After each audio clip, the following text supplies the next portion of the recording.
नमस्कार, आप देखना शुरू कर चुके हैं आई इंडिया और मैं हूं पंकज सिंह गौर। और इस वक्त यूपी में होने वाले निकाय चुनाव को लेकर जो ओबीसी का आरक्षण लागू होना है उसको लेकर बड़ी खबर आ रही है। जिस तरीके से हाई कोर्ट ने आदेश पारित किया उसके बाद कहीं न कहीं योगी सरकार की जमकर किरकिरी हुई और विपक्षी पार्टियों के निशाने पर योगी सरकार आ गई। योगी सरकार के मंत्री से लेकर और अन्य अधिकारियों को बचाव में आना पड़ा और ये कहना पड़ा कि जरूरत पड़ी तो ओबीसी आरक्षण को लेकर सुप्रीम कोर्ट तक जाएंगे। चूंकि जो हाई कोर्ट ने आदेश पारित किया उसके मुताबिक हाई कोर्ट ने कहा कि अगर ट्रिपल टेस्ट के तहत ओबीसी आरक्षण लागू करना है तो आयोग का गठन करना पड़ेगा। और आखिरकार राज्य सरकार ने बिना देरी किए ही 5 सदस्यीय आयोग का गठन कर दिया। अब ये आयोग जब अपनी सिफारिश करेगा और जो ट्रिपल टेस्ट का फार्मूला है उस पर लागू करेगा, उसके बाद ही आरक्षण लागू हो सकेगा। यानी कि अब ओबीसी के आरक्षण को लागू करने के बाद ही निकाय चुनाव कराए जाएंगे। तो जैसी आशंका पहले से ही बनी थी कि चुनाव आगे टल सकते हैं, वैसी संभावनाएं फिर से बढ़ गई हैं। आपको बता दें कि राज्य सरकार की ओर से 5 सदस्यीय जो ओबीसी आरक्षण को लेकर आयोग गठन किया गया है उसके अध्यक्ष ये सेवानिवृत्त न्यायमूर्ति राम अवतार सिंह को बनाया गया है।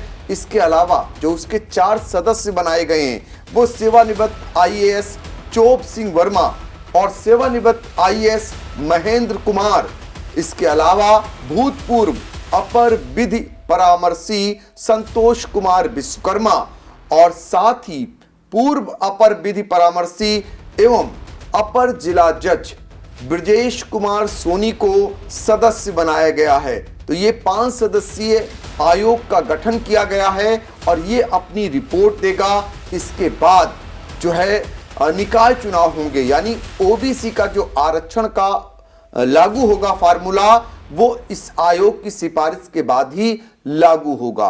और सुप्रीम कोर्ट की जो गाइडलाइन है ट्रिपल टेस्ट फार्मूले को लागू करने की, वो अब कहीं न कहीं साकार होती हुई दिखाई देगी। तो ये सब होते होते करीब 3 महीना और चुनाव बढ़ने की पूरी संभावना है। संभावना ये भी जताई जा रही है कि और भी कुछ महीने लग सकते हैं। अब देखना होगा कि निकाय चुनाव कितना आगे बढ़ते हैं। क्या राज्य सरकार इसके बावजूद भी सुप्रीम कोर्ट जाएगी, ये भी देखना होगा। क्योंकि राज्य सरकार बार बार कह रही है कि निकाय चुनाव में ओबीसी को जो आरक्षण देने के मुद्दे पर वो सुप्रीम कोर्ट का भी दरवाजा खटखटा सकती है। फिलहाल सुप्रीम कोर्ट की गाइडलाइन जो थी कि ट्रिपल टेस्ट का फार्मूला लागू होने के बाद ही निकाय चुनाव में ओबीसी को आरक्षण दिया जा सकता है, वो फिलहाल कहीं ना कहीं राज्य सरकार करती हुई दिखाई दे रही है। अगर ये पहले से ही मान लेती तो शायद समय पर चुनाव हो जाते, लेकिन अब निकाय चुनाव को लेकर सभी को इंतजार करना पड़ेगा।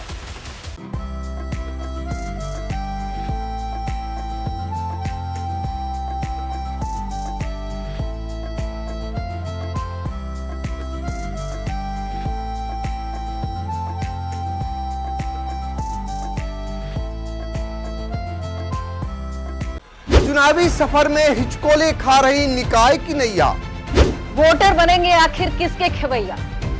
बच चुका है चुनाव का बिगुल, तय हो चुकी है उम्मीदवारों की दावेदारी। लाखों की आवाम चुनेगी शहर की सरकार, किसके सिर सजेगा जीत का ताज।